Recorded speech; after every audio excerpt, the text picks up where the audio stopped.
she belongs.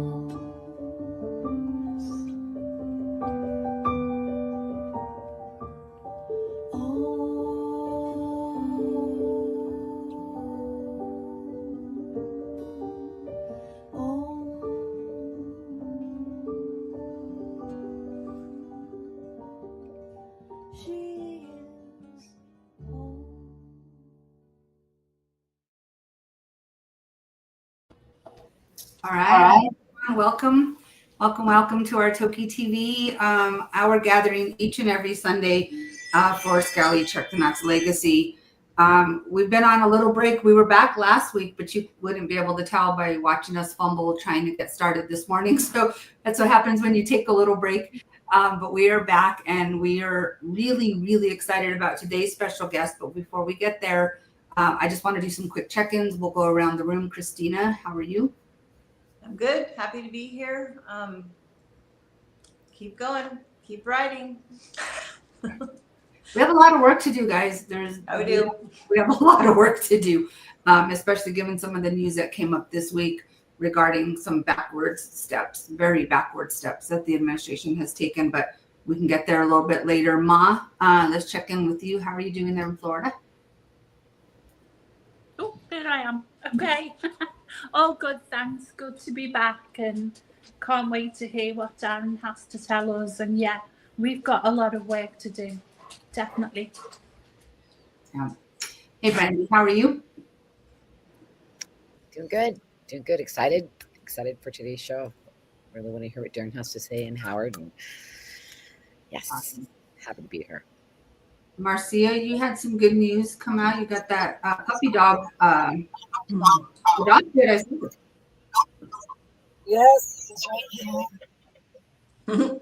She's having a bit of a spaz attack because there's a thunderstorm, and I didn't know she had thunder anxiety. So it's a little bit tragic at the moment, but it's okay. Thank you for asking about her. I found her a home, so. I saw that. I'm very happy about that. Thank you. Alma, let's check in with you. How are you? Hi, I'm really good. Happy Father's Day, everyone. I have some really good news to share. I'll be joining Denise Herzing and the Wild Dolphin Project next month. Awesome. I'm excited because this is the summer we're using Dolphin Gemma, AI-assisted language learning model. So it's beyond exciting for me to be a part of it. Wow. But to the present moment, welcome, Darren. Excited that you're here. I tried to catch up on some of your work, which is the most extensive array of work I've ever seen a scientist have. So super exciting, and thank you for being here with your busy schedule to join us today. Yes, we're really, really lucky. Got to meet Darren last year at the Gathering of Hearts, and same in looking up some of your history, Darren, and what you've done and your contribution to the world, really, and just I'm really looking forward to see how you got started with that. But I don't want to get too far ahead of myself. Howard, let's check in with you, and then you can do us the honors of introducing Darren. Oops, I have you muted, Howard. Give me 1 minute. Okay, take two. Okay. All right, I'm on. Well, it is my pleasure to introduce Darren. First, it's a beautiful day, and we had 3 matrolines of teas that were headed this way down Admiralty Inlet, but as teas are wont to do, they flipped and went back north, and so they're not coming by, so I won't have to get up and go to the Big Eyes to watch them go by. But it is my joy to introduce Darren. I want to give a little backgrounder to show the import of his presence and his contribution. When Ken started Orca Survey in 1976, by a few months into it, in collaboration with Mike Bigg, they knew enough to know that these were very long-lived whales and that he would need to be studying them for at least the lifespan of a whale. They didn't know what it was at that time, but they estimated could be up to 100 years. But he only had a 6-month contract with NOAA at that time. So he had to just scrape and gather every bit of support he could find to be able to continue the research at all, which he did amazingly, and photographed every individual right and left side every year, one way or another. But he still wasn't done when he realized that he wasn't going to survive much longer. He died in December 2022, and in early spring that year, he was kind of in despair that the field research really couldn't go on, because who could replace him? He was not just chief scientist, he was executive director, he was fundraiser, he was treasurer, he was outreach coordinator. He did it all himself. So how could anyone possibly replace him? But he found Michael Weiss in, I'm not sure, late spring, early summer. I mean, he knew him long before that, but they agreed that Michael would take over as chief scientist, but that still left a lot of roles unfilled. So he realized that Darren, who he had worked with already for a dozen years, I'm not sure, but a long time, was an excellent choice for executive director. So when he did pass away in December, he was confident that the field work would go on, that the mission of Orca Survey and the Center for Whale Research would continue through Darren and Michael and the rest of the team. So I am looking forward to hearing more from Darren about the current goings on at CWR, the team, the projects, and all the history that you want to fill in.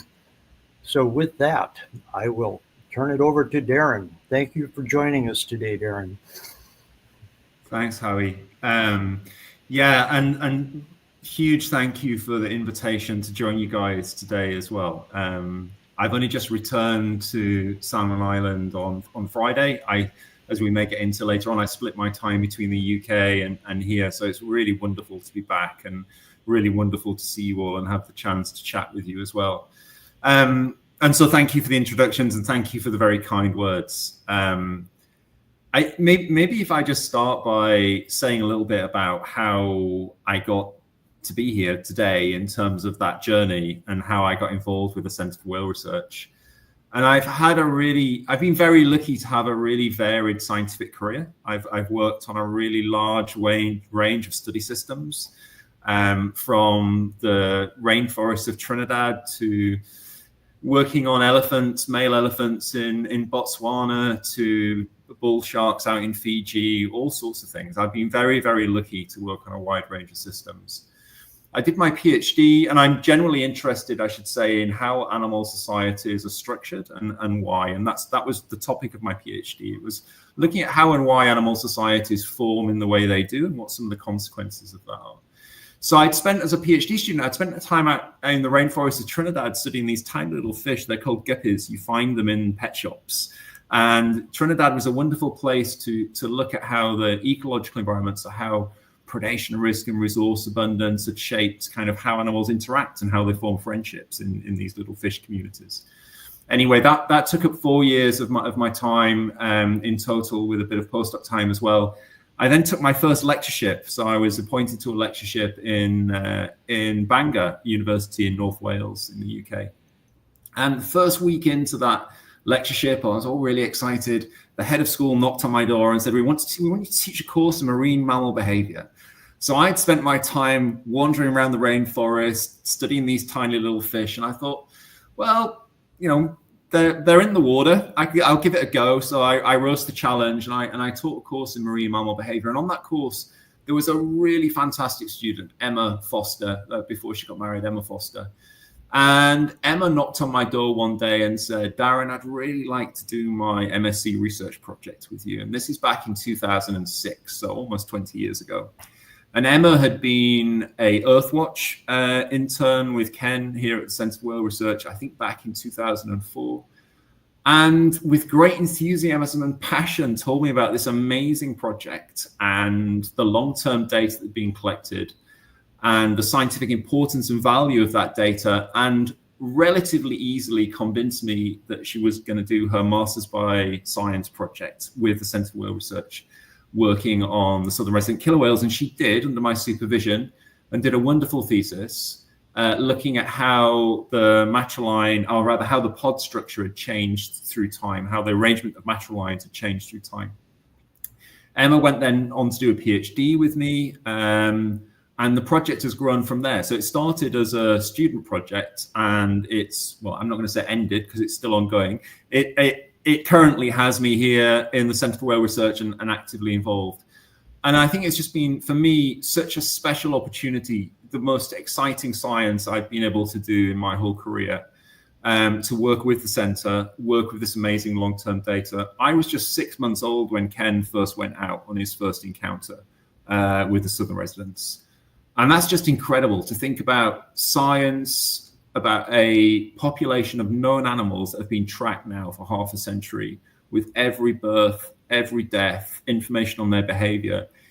It's so rare. It's so rare in the world to have that level of detail on any animal population, let alone a population of marine mammals. And a population of marine mammals that is so special in so many ways. So I feel a great honor and privilege to be part of this, and being able to help the organization on its next transition, on its next journey. That's really awesome. And when I was reading that, I was like, that's just magical how, you know, just how that came across, like asking for your advice, and then here you are, and you know, working in some pretty big shoes, you know, and that's really amazing. But you're doing a fabulous job, and I know the Center for Whale Research is really excited and happy when you came on, even though you've been doing the work, just to kind of have you there. Are you still traveling between here and the UK? Are you still teaching? So I hold an academic position at the University of Exeter in the UK, where I have some administration and I teach. I really enjoy my teaching. And I have a research group there, so I have PhD students and master's students. And obviously I have the position here, so I'm regularly traveling backwards and forwards, and I live a double life. So conveniently or inconveniently, depending on how you look at it, the 8-hour time difference means that 5 p.m. in the UK is 9 a.m. here. So one day finishes and another one starts, but it's very efficient. And I feel very honored and privileged to be able to do that. That's really awesome. Is it what you thought it would be? Coming here, you know? Yes, because I had yes and no. Supporting an organization like this requires wearing many different hats, and Howie alluded to that in just trying to capture all the different roles that Ken played. And I enjoy that. And I think that's partly why I enjoy my academic job, because no 2 days are the same. And the decision for me to go into science, I have a really clear memory of, I was actually working as a farmer and I was milking cows for a living. And I could see every day was the same. Every day I was going to be in the milking parlor at the same time every day. And life was so predictable. And I like that unpredictability. I like the fact that every day is different. Every question is different. Every problem is different. Every problem we can approach as an opportunity to do something different. And so I knew it was going to be challenging, and it is challenging. And it's the diversity of things that I really enjoy. The many different roles, the many different problems that need to be solved, the many different opportunities, the many different ways in which we can help. That's really awesome. And then I want to get to kind of what you guys are doing now, and some of the, you know, just the current status of our southern residents. But I'm curious about, and if you said anything about this while you saw my eyes doing this, because I'm doing a bazillion things backstage, your very first encounter. Yeah. So my very first encounter, and actually this would come as a surprise to some people, because it was some time after I'd been working with the data. So I first got involved with the center through the projects that I was supervising with Emma and her dissertation, but at the time, I was also still running projects on a wide range of other systems around the world. So I was traveling off to the tropics to do things and various other places. It wasn't until 2013 or 14 that I actually made it out to visit Ken. And we'd communicated on the telephone, we communicated via email. Emma had been coming out every year as part of her studies. But I think it was 2013 when I actually, or 14, I'd need to look at my travel dates when I actually made it out here. I knew I'd read so much and written so much about the animals that it was really strange to have not had the chance to see them. And I remember going out on the water with Ken and Dave, and J-Pod was there just off the west side of San Juan Island. And in particular, I remember seeing J2 for the first time. And this whale for me had been a real inspiration, standing out in the database, having such a long life, but having that life through the duration of the study being post-reproductive.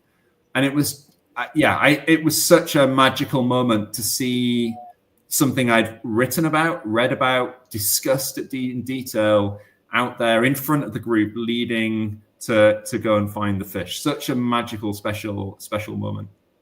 That's so cool. That's so cool. I'm gonna check in with the group, and I have everyone muted because sometimes when we're not, we have a little echo. So if you guys want to say something, raise your hand, or if you have a question for Darren regarding kind of how he got here before we dive into what they're doing. Somebody's like, yeah, Granny. It's just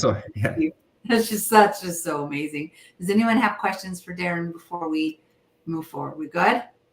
I'm looking to see. Okay, cool. All right. So now, so you've been doing that. You've been on the water for years. And what are some of the changes or some of the things that you guys have done technologically more advanced, to be able to get a good idea of where, we look at their bodies from your guys' drones, the drone footages, and you guys are one of the very few that have the permit to do that. Can you tell us a little bit about that transition into that? Were you here for that transition? Yeah, definitely. So I think the first thing to say is just how influential the photo ID work has been that Mike Big kind of established and Ken developed on the Southern Resident. So being able to identify individual animals from their saddle patches, and so these ID photographs, and that remains the heart of what we're doing. So we are photographing and identifying whales from ID shots, from photographs from the side.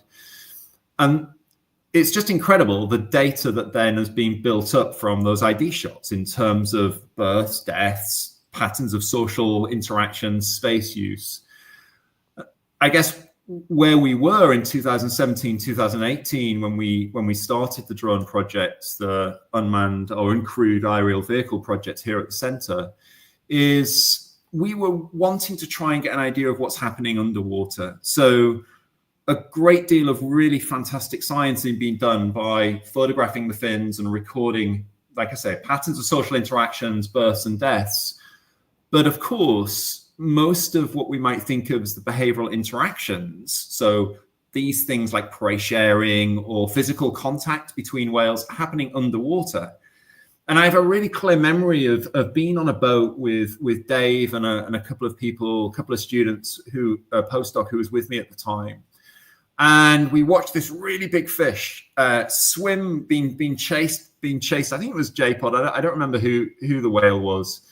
The fish decided it was going to try and use the boat as a refuge. And so it swam to the boat and then ducked under the boat. And of course, whichever whale it was followed this fish and zoomed under the boat. And then I've actually got this all on video, and about 10 meters away from the boat, there's this kind of commotion and a chase, and the whale eventually gets its dinner. Two other whales come over. And of course, there's some really interesting things happening there. Like, a prey item has been caught, and it's clear at that point that the prey item is being shared. We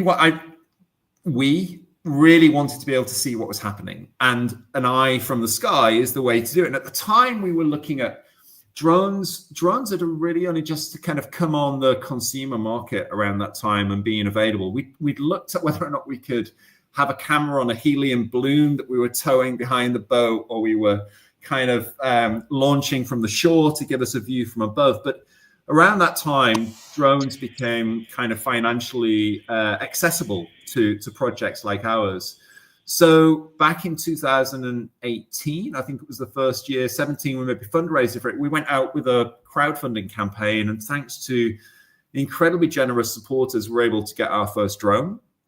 And it complements the work of Orca Survey and those ID shots, but it gives us a completely new perspective on what's going on.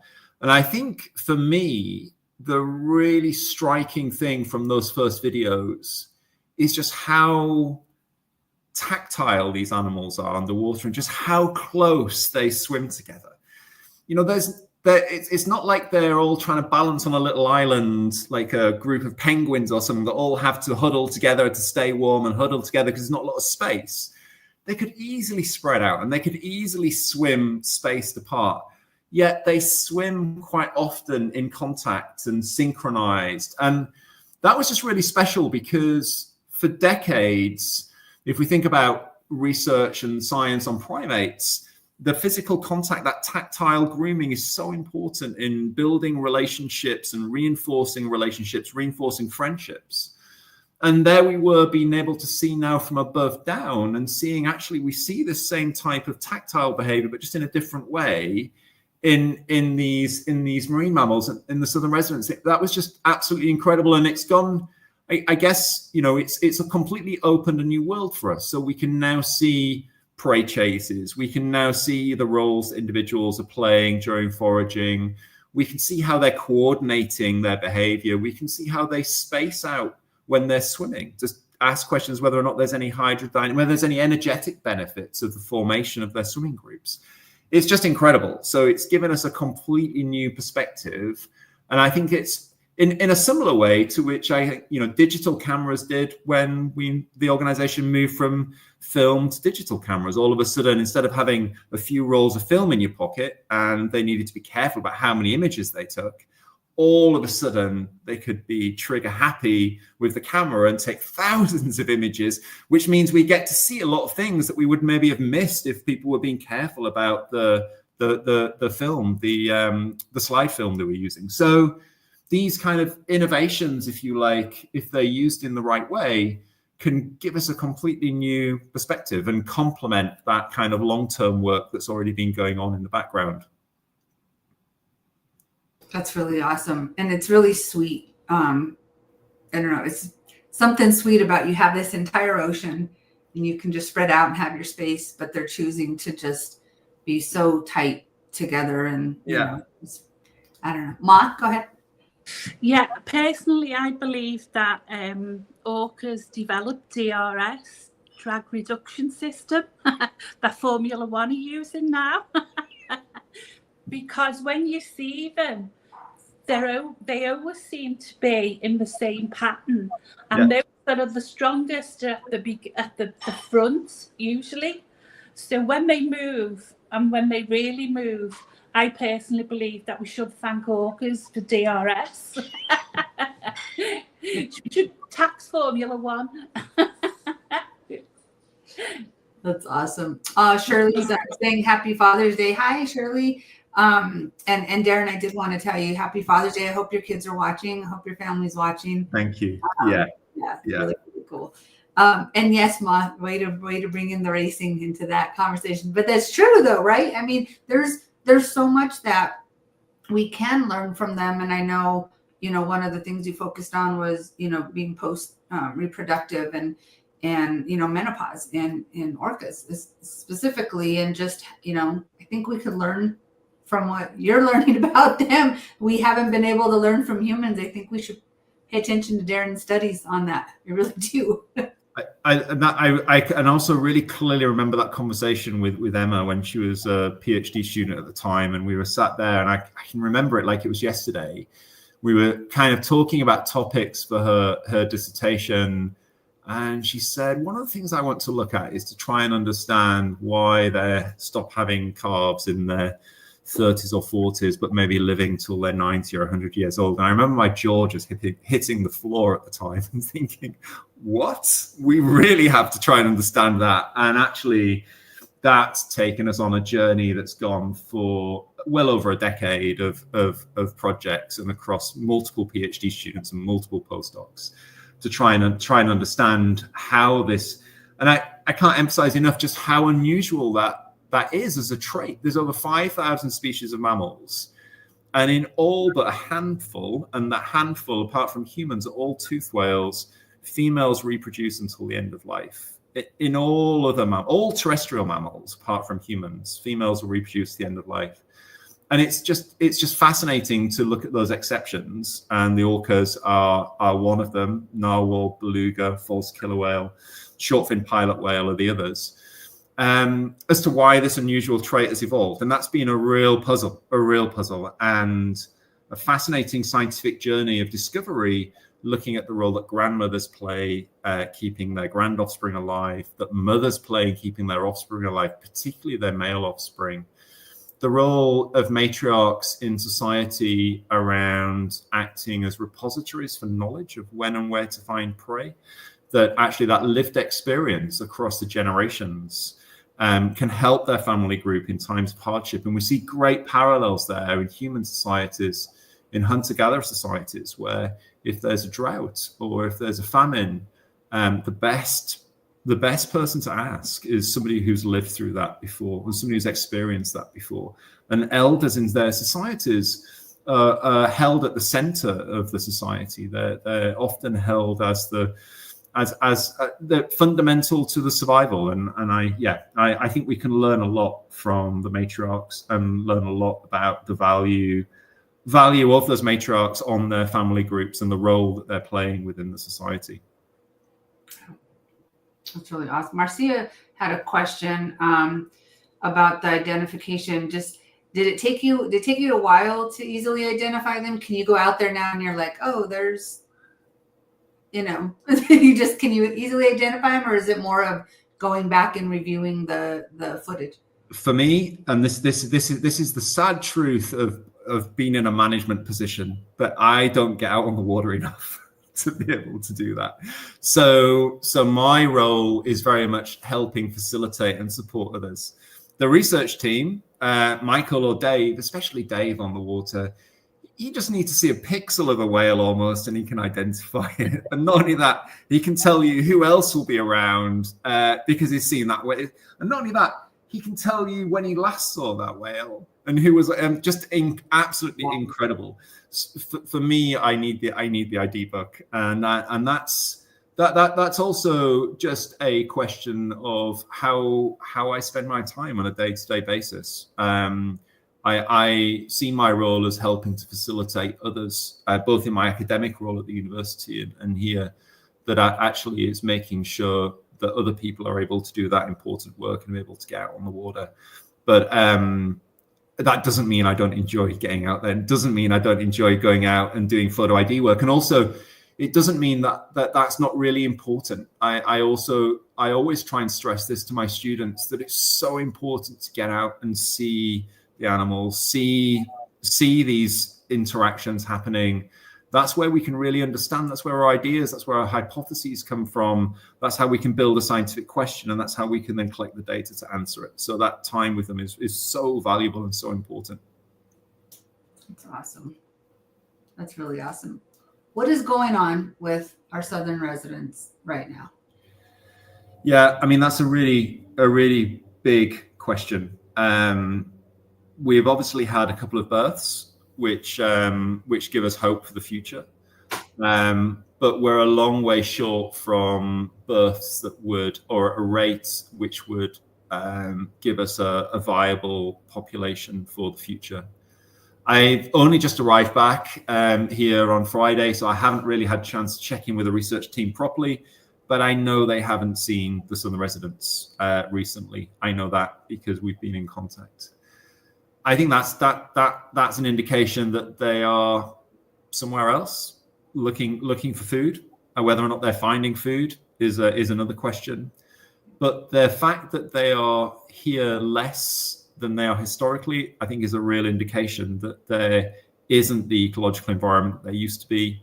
And ultimately, it's the large Chinook salmon that they're missing from their diet, and that's what is threatening their future.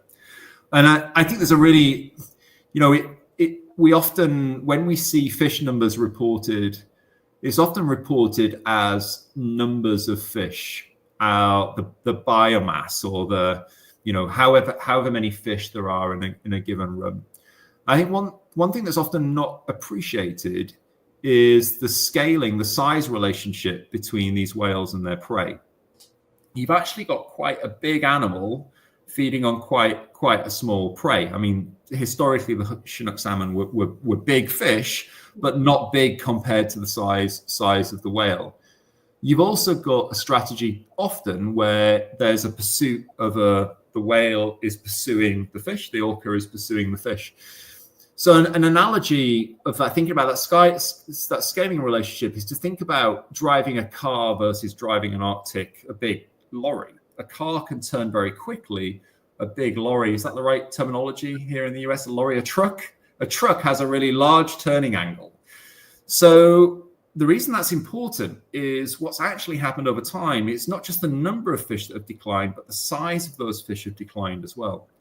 So these whales are having to try one of the things we think is happening is they're having to try and work harder to catch a smaller fish. And when you catch that smaller fish, you've had to expend more energy to actually get a smaller return from the energy. So that's one of the things that we've been interested in for the last few years from the drone footage, is actually starting to look at some of those equations of how maneuverable are these fish of different size, and what some of the consequences of that for the predator-prey interactions between the orca and the salmon.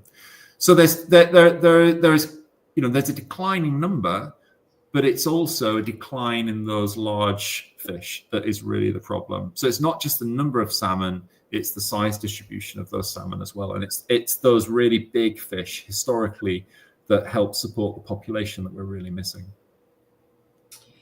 And I do want to get into, I mean, we just got recent news this week regarding some of the steps that we're going to be taken with some of the tribes to help the situation, even though we've always said, like, we don't need more studies and we don't need, a longer time. That at least there was something, and now that's being rescinded. You guys are doing some work there at the Big Salmon ranch, and it still gives me hope, even though there is now that we have to deal with another dam, if you will, that we have to get past.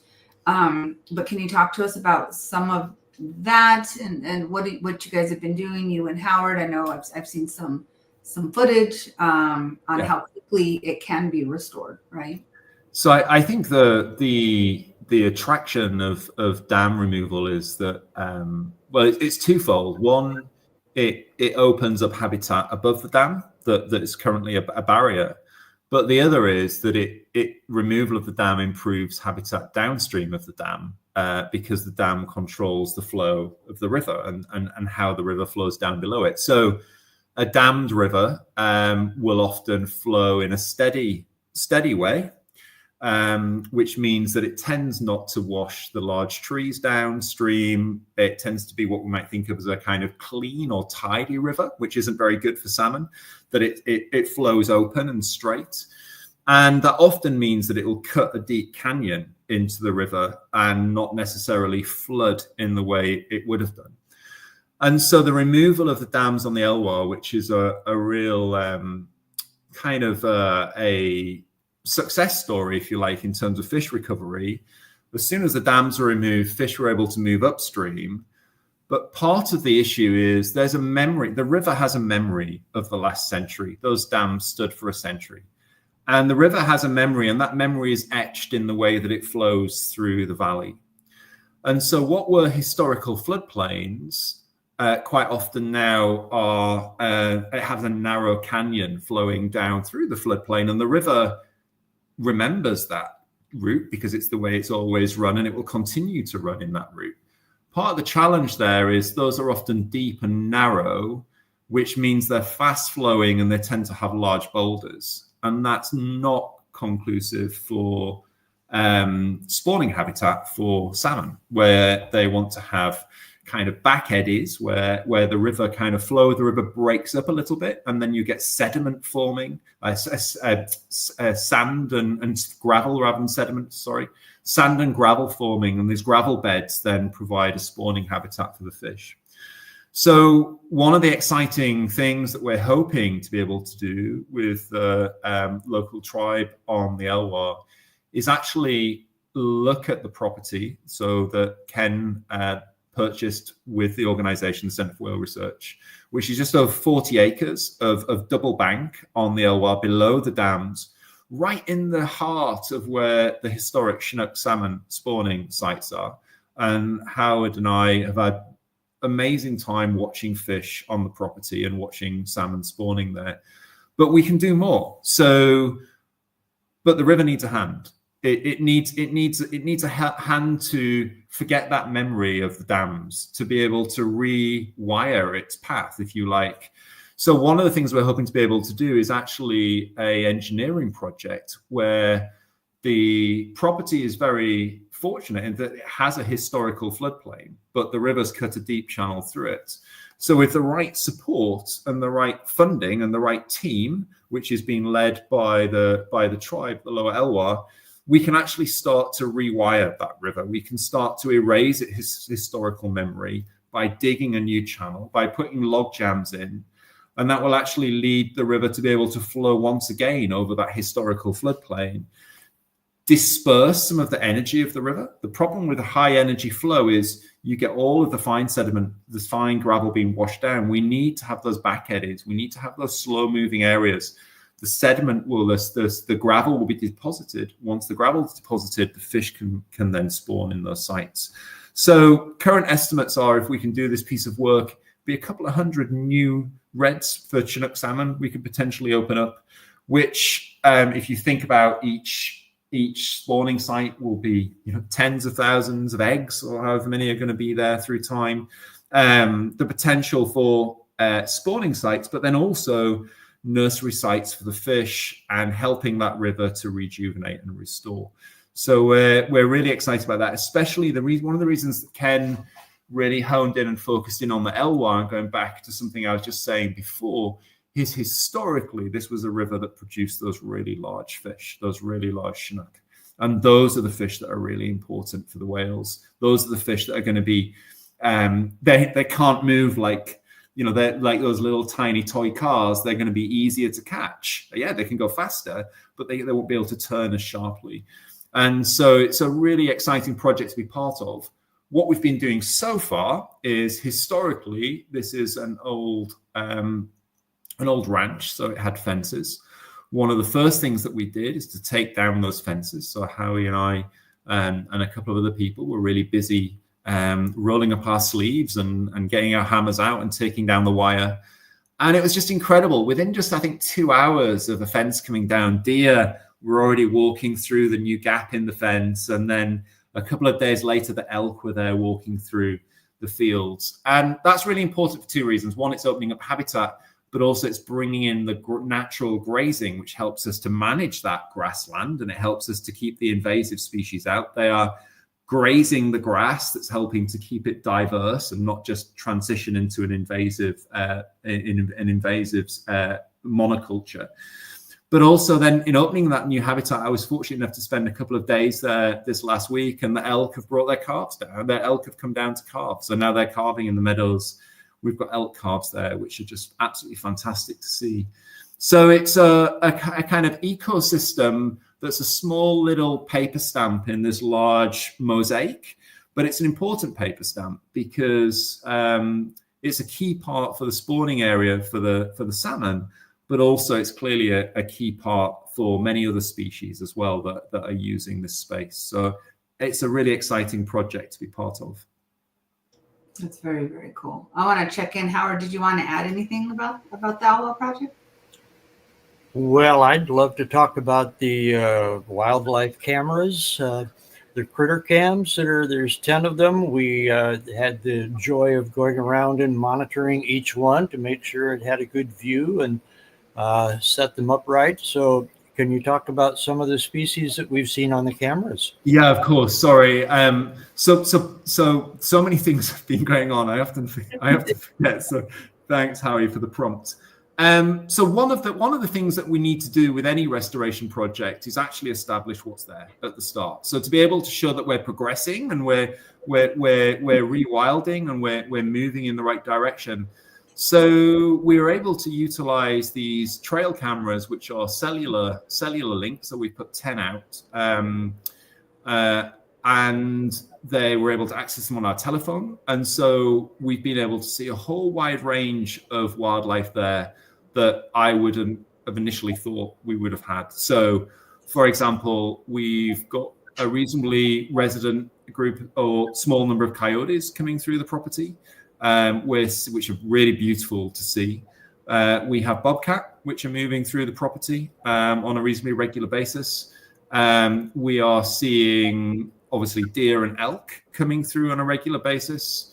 We're even picking up some birds of prey with some predation happening, where the bird and owl will come down and take something off the ground in front of a camera. That's happened twice.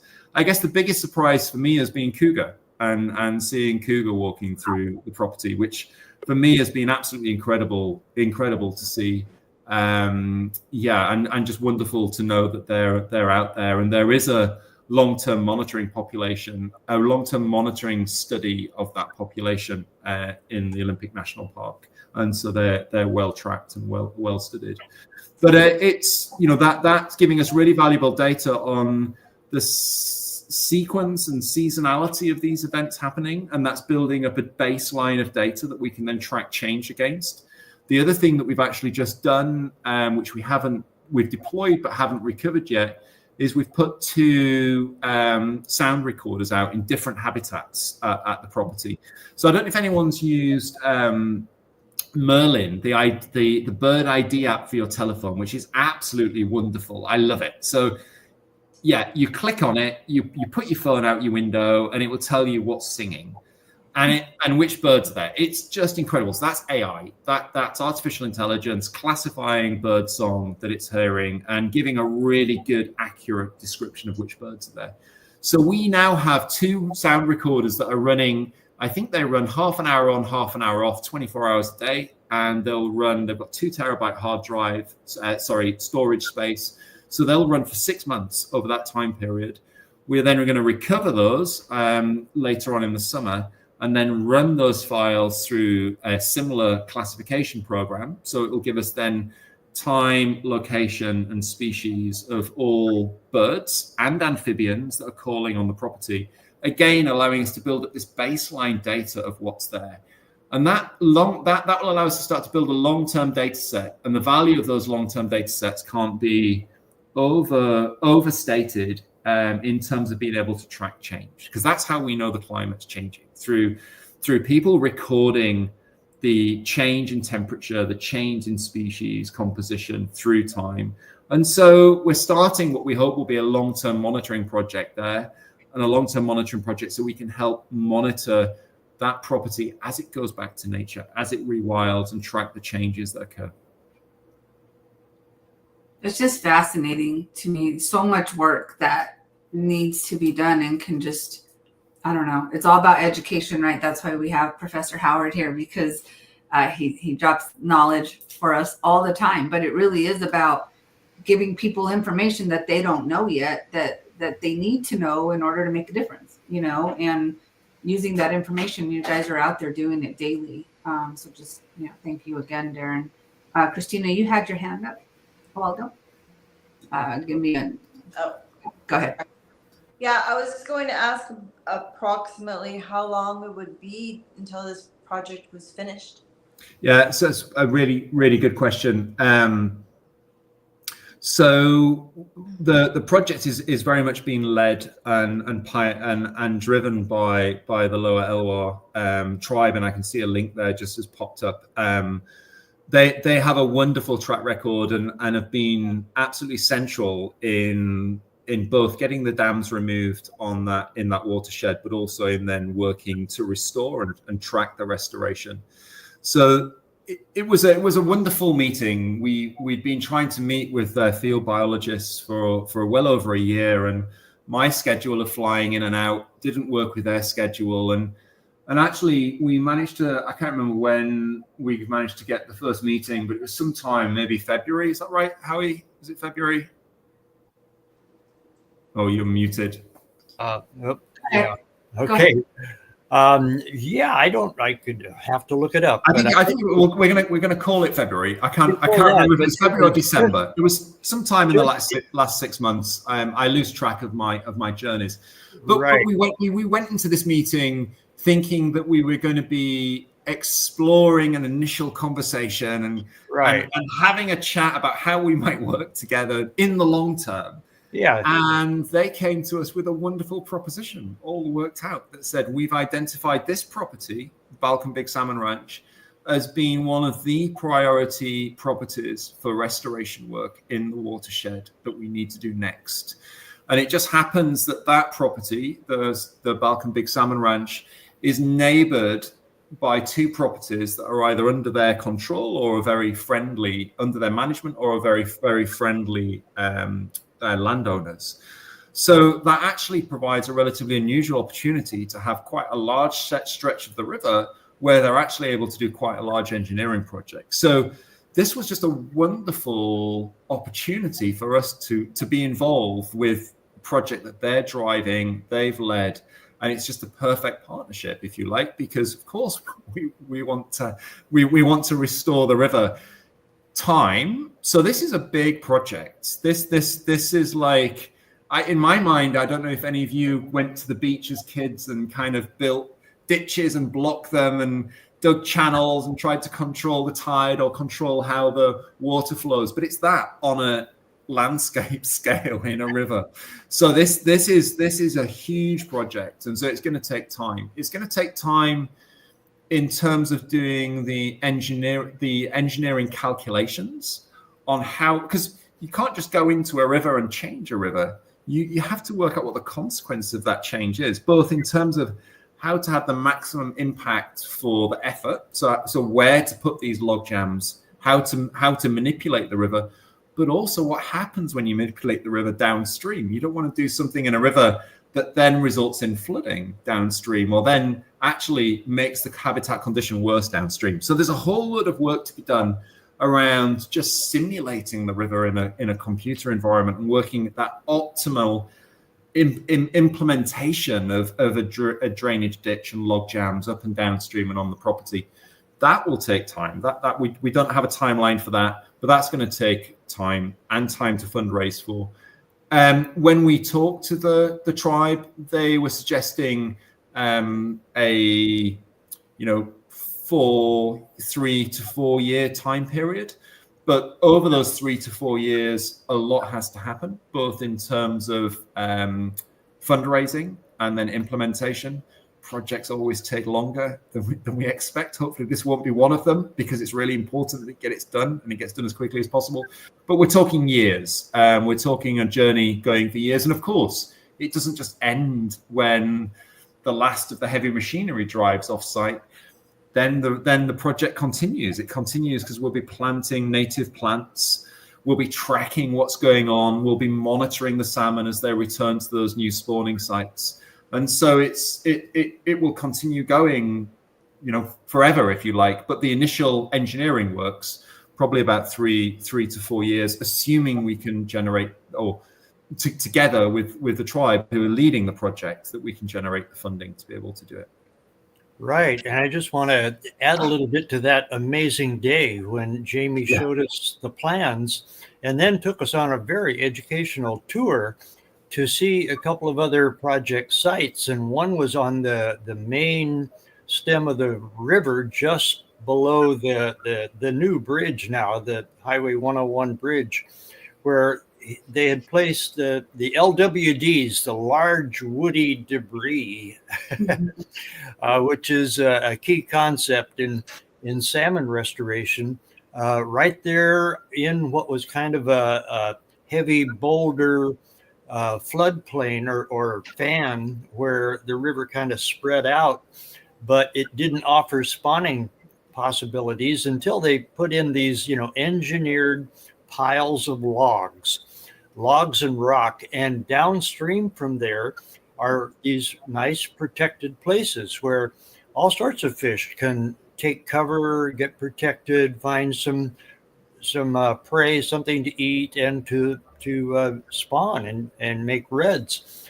But the most amazing was on a tributary, a little upstream of the bridge, the Little River, where work had been done, I think about 3 or 4 years ago. And we could see that a lot of heavy work had been done. Logs had been piled in, I mean, like vertical pilings to hold the large woody debris and other boulders and other things, so that it was very convoluted and a lot of eddies and resting spaces. And so obviously a lot of really big equipment had gone in there to do that, and yet there was no sign that there had ever been any disturbance. It was just completely cleared out and just a productive little, spawning habitat, which was beautiful to see, because it's kind of scary to think of, big caterpillars and dredges and things going in there. They're going to have to dig down 10, 15, maybe 20 feet to dig the new channel. So that's going to be, some big earth moving, but I can see that they know how to do that in a way that it will recover within a couple of years to be, a completely productive and undisturbed, by all appearances, location for the salmon to spawn. So it was very, very interesting. I mean, we both left that day feeling like we had really learned a lot, and we had just this beautiful vision of spawning salmon right there on the Big Salmon Ranch.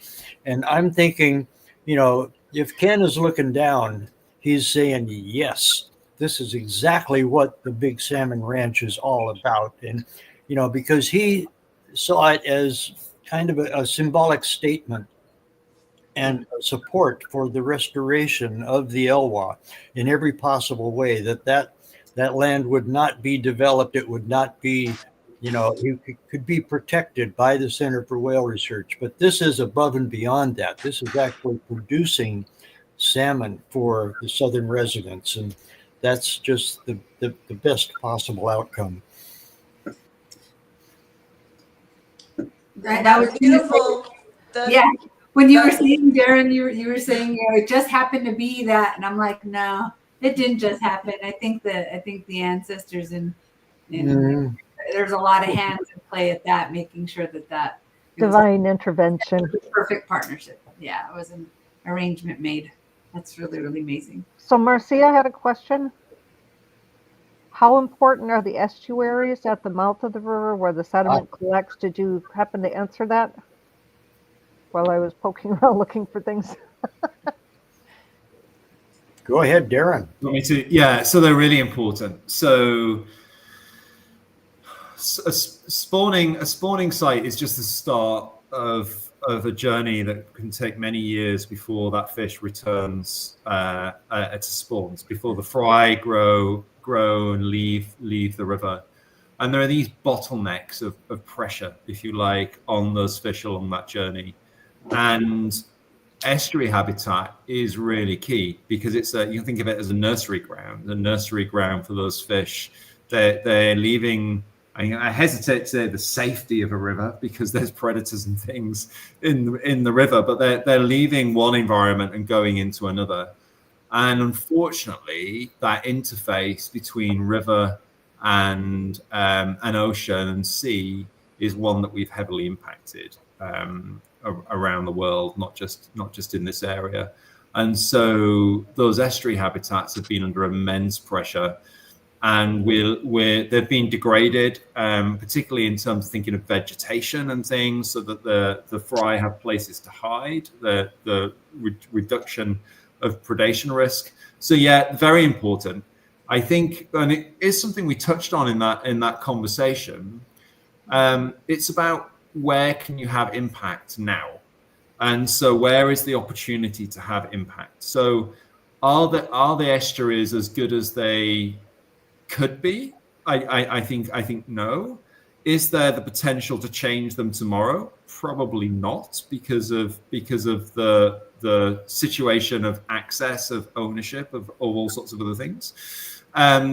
So that's why actually identifying where projects can have the largest impact in terms of the environmental impact, the conservation impact for the return on investment. And that's the really amazing thing about the ranch, that is the place that's been identified to have the biggest impact. So it's not that estuaries are not important, it's where can we influence, where can we have the biggest impact, where can we have the biggest change if we're able to do something tomorrow. And part of that is not just in theoretical space around where would we do it if we could do it, where can we really do it, where can we really make a change. So the estuaries are crucial, they're crucially important for fish survival when those fish come out of the rivers to start their journey into the ocean. So yes, I'm not saying that those are not important for restoration. It's just where can we actually have an impact right now, and that's been identified as the Balkan Big Salmon Ranch and the neighboring properties today. That's awesome. And the second part of her, can the estuaries be engineered also, or is it more of a natural response? So this is where I go way outside of my comfort zone around marine ecology and estuary flow. But I'm going to confidently answer yes. I'm sure they can be. How they would be, I don't know. But I know, for example, seagrass replanting and things like that, eelgrass replanting, happens. Mangrove restoration, I know we don't have mangroves here, but we're talking about estuaries in other areas of the world as well, just estuaries generally. So absolutely there can be. What the answer would be for the local estuary there on the Elwha River, I don't know, but I know a group of people who have been thinking about it, and that's the biologists and the people that are leading that restoration project across the whole river from the lower Elwha tribe. Thank you. Thank you for answering that. Peggy, let me unmute you real quick. Okay. Go ahead. I was just wondering about any roles being considered by beavers. Have they historically been up the Elwha and assisted in managing the water flow and such in their own way? Peggy, that's a really, really, really interesting question, and very close to where I spend my other part of the life in Devon in the UK, because we've actually just introduced beavers into Devon for watershed management, because beavers historically have a wonderful role of managing floods, because they create the dams, and those dams are natural dams, so they're not impermeable passages to fish, but they regulate water flow and they naturally create these floodplains. So the answer is, I don't know, and I don't know historically the role that beavers will have played there. But it's something I think it's a really interesting question, and it's something I'd really like to find out more information on, because, like I say, in other areas and very close to home, beavers are being used as a kind of natural engineering partner, if you like, to change rivers. I think one of the challenges for the Elwha further up the river, as we start to move down into the estuary area, it starts to disperse, is the power of that river during spate, during flood. There's an immense amount of water moving down the river, and actually the size of the boulders and the size of the logs, the size of the trees that the river can move is incredibly powerful. And my suspicion would be in the main stem of the river, where we need to do that big engineering work, that actually it needs logs, boulders of a size that heavy lifting machinery are going to struggle to move, let alone a beaver. But maybe once that initial project has been done and the river's flowing more naturally over that floodplain, then there maybe is an opportunity. So it's a really wonderful question, and I'll try and find out and I'll get back to you. All right, thank you. It's really awesome. We can talk to you for hours, Darren. I want to be respectful of your time. We are a little bit over, which I'm fine with. I think everyone on here is fine with, but I do want to be respectful of your time. So you mentioned some that there will need to be some fundraising, in the future for this project. And then I also know a fundraiser that we heavily promoted a while back on TokiTV was for your guys, for your boat, and you guys got that boat. And how much more work can you do now that you guys have that boat? I was curious how that's working out. Yeah, so well, thank you to everyone who supported that, either directly through donating or directly through sharing the message and sharing the importance. And I think it reflects the need for a new boat reflected a couple of things. It reflected a change in the movement pattern of the whales, and the fact that the team need to be able to travel further, more efficiently, to be able to have the opportunity to have the encounters with the whales. It reflected an aging fleet, that actually the boats that we had served a wonderful life, servicing the research operations, but they needed to be replaced. And then finally, the changing operations of how we're operating on the water, not just in terms of traveling further, but in terms of now operating these uncrewed aerial vehicles, drones. So historically, the important thing was to be able to stand still and get the camera to the side to be able to take the ID shot. All of a sudden now we needed an open space where a drone could come in and be retrieved. Because if any of you have seen the videos of us, classic us, the team, not me, the team flying and retrieving the drone, it's done by hand. So they will release the drone by hand and then retrieve the drone by catching it. So we need safe space to be able to do that and to be able to operate in, where someone can stand in an area where there are no obstacles, that there's no aerial, there's nobody else stood nearby to safely be able to retrieve the drone. And so we were very, very, very thankful to everyone who donated to that project, because we were able to fundraise, we were able to custom make a new research vessel, or work with Lifeproof Boats who make boats for the Coast Guard and police. They are aluminium hulled boats that have a ballistic foam rib around the outside, so they're really, really, really robust. It's open, so it has that open bow where we can fly and retrieve the drone from, and it safely allows us to operate with 5 people on board, whereas before, more than 3, we were starting to kind of bump into each other. It really is transforming what the team is able to do, how far it's able to operate, what distances. They're able to take the boat offshore, which is one of the things they're planning to do in the coming weeks. So it's increasing the range. It's also allowing us to fly and retrieve the drone safely. So it's a wonderful point in an organization in the evolution and journey the organization is on. And I'm not sure if you guys saw the social media post, but the boat's aptly named KCB3, so named after Ken, in reflection to that legacy that Ken founded the organization and led the organization for nearly half a century, and had approved. And we were on that journey of getting the new boat before Ken passed. So he could see the vision for how the research operation was going to go forward, but it was very much needed, and it's lived up to all the things we hoped it would do. It's been absolutely phenomenal. That's awesome. I want to encourage folks to go to the Center for Whale Research website, and I know Deb Cruz has flashed that up there, whaleresearch.com, to look at this website, because you guys have the blogs, which are fascinating. The encounters, all about you, Darren, and where I was able to do a little bit of my homework, and really just a wonderful tribute to Ken and the work that Ken has done.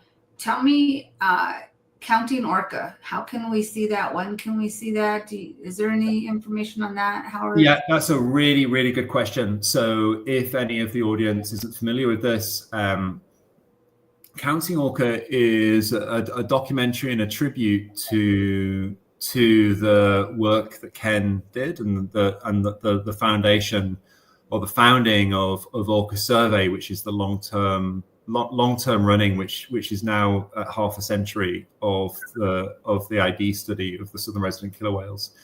So using a combination of historical footage and a small amount of new footage of interviews and narration, a wonderful team were able to put together a short form documentary that was done in association with the Museum of Natural History in Utah, which at first instance seems, why on earth would a film about orca and the southern resident killer whales be linked to Utah? That just happened to be the location that the traveling exhibit for the southern resident killer whales, which is going around museums in the US at the moment, or in North America, happened to be. So that's the reason that the film premiered there. However, I'm really pleased to say we're currently working on a couple of releases or a couple of showings of the film, one of which we'll make sure is accessible to everyone because it will be online. So we don't have dates in the diary yet. The place to get that information, twofold: one, keep an eye on our social media channels; two, sign up to receive our newsletters. So on Centre for Whale Research website, there's a sign up option. If you sign up there, you'll get all the latest encounters and our newsletters and any events like this. But we will be having a screening. We're very excited to show this film, and we'll be making sure that everyone can get to see it. It's a wonderful tribute to that long-term study, but also forward-looking of where things are going in the future. So I just put the link there for Lakeshore Drive Productions. If you guys go there.com, you can watch the trailer that you see me kind of giving a little bit of a sneak peek to there. But I'm hoping, this might be another area to look. But I'm sure that'll be everywhere on Center for Whale Research's social medias and also on the website. But really looking forward to seeing that. I cry every time I think about watching it, and so it's a very, very, very special film that uses some historical footage of Ken that's never been seen before, that we recorded back in 2017, and his words are very moving, and it's a wonderful, wonderful, wonderful film. So yeah. Gosh, I'm gonna go around and let anybody say what they would like to say before we close. But Darren, just you are more than welcome to be here, and I think Howard is probably tired of me bugging him, like, is Darren back yet? Is Darren back yet? When can Darren come on? When's Darren coming on? But you just have so much knowledge and so much firsthand knowledge that it's really important, I think, for especially this community, the folks that watch TokiTV really, really care and love the Southern residents so deeply. So any information that we can get, firsthand, and if there's when we close, if there's any suggestions that you have on things that we can do to support your work and support them, please let us know. We're writing our legislation. We're walking. We have signs. We have, we're signing petitions. We're doing everything that we can. But however we can support you guys, your work. Just really, really thank you for being here. Let's start with Peggy. Peggy, anything you want to say before we close? Thank you so much, Darren and Howard, and of course our dear Ken, for all of the incredible work that you have done and continue to do. And yeah, Ashika, thank you. Thank you. Awesome. Brandy? You're self-muted. There we go. Yeah, I self-muted. Thank you so much. Absolutely, Darren, thank you. And it's just an incredible amount of information. And it's also very exciting what's happening up there on the Elwha, and get those big fish. If I just keep envisioning it. I think that's really important to keep sight of, that there are things happening, that there is hope, that there is hope for the future, and we can work towards that. Yeah. Yes. Awesome. Thank you. Deb Cruz?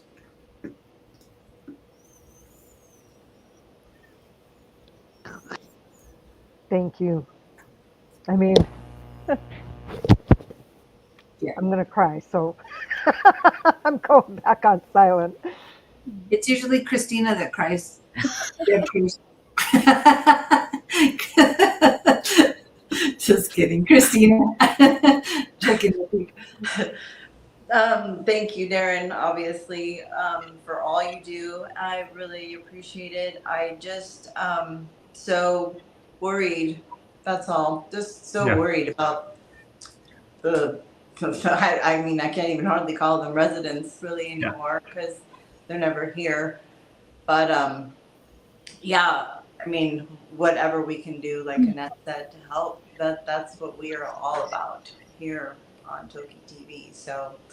At the end, if you can give us any more information on what we can do to help, that's what I'm here to talk about. So, but again, thank you. I mean, and the Elwha thing is like awesome, and everyone keep that vision alive. Those giant salmons, please. So, I'm not crying. Sorry to call you out like that. I miss Alejandro. He used to do it. Ma? Yeah, thanks, Darren. And big shout out to Exeter University as well. Links with them. But it's so important, this work that you're doing. And just a little small story.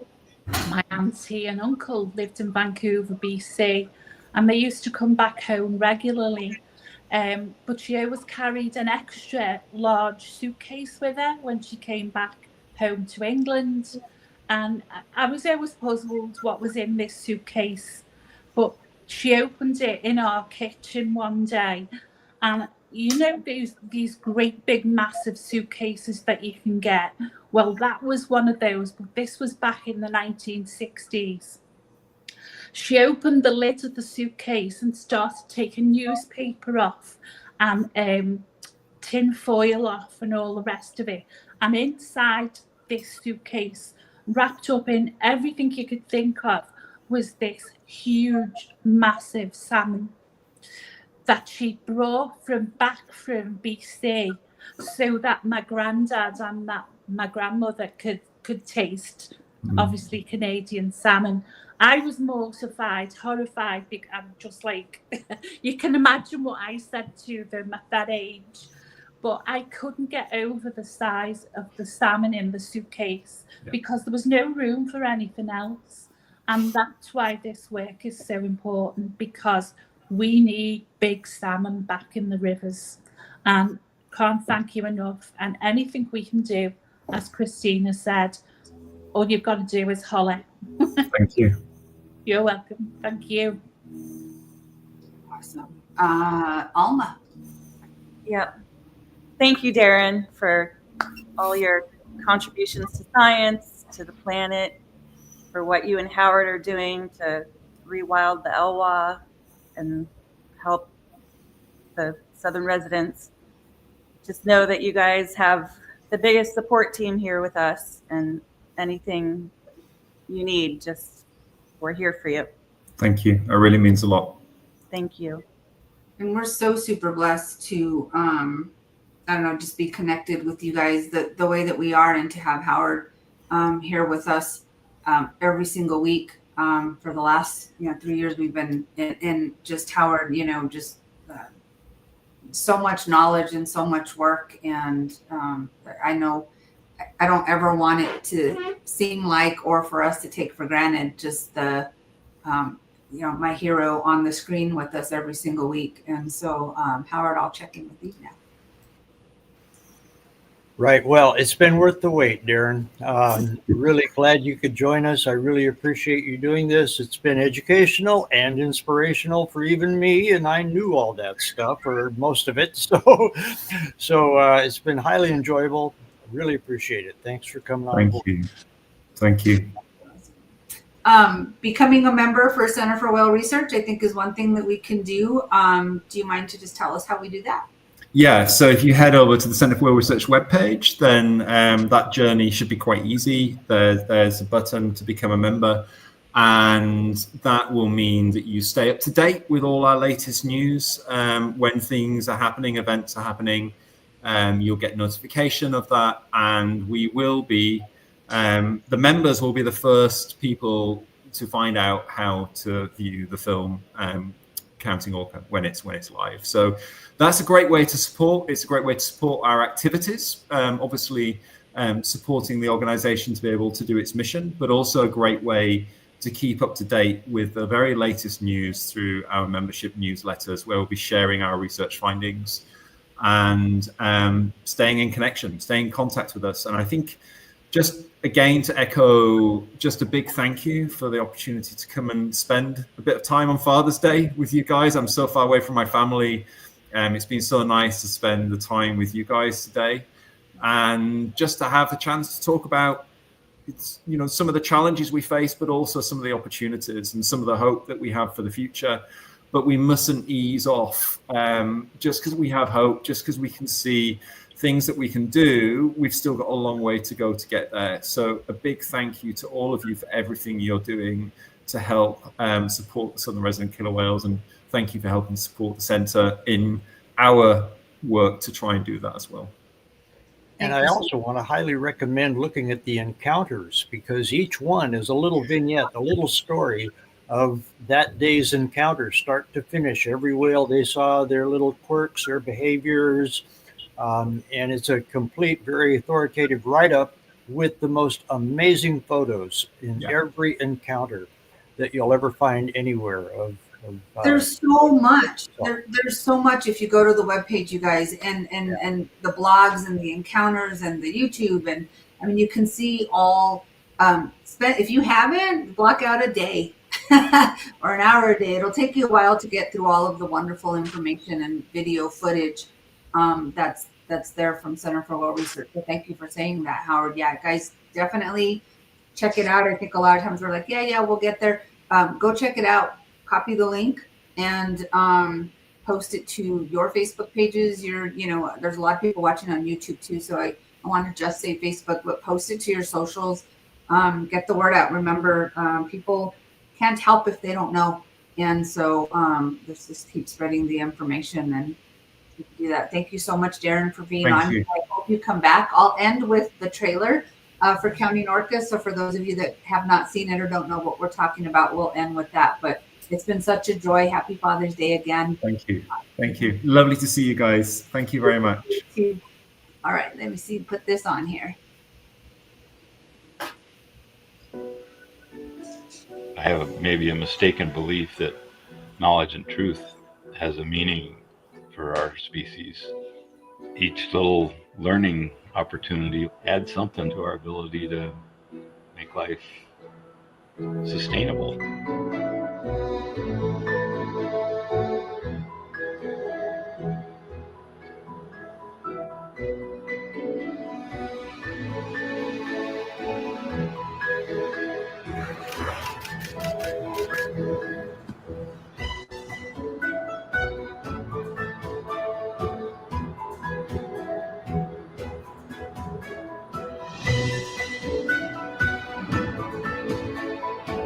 What are we going to do if and when they die out? Or if and when I die out?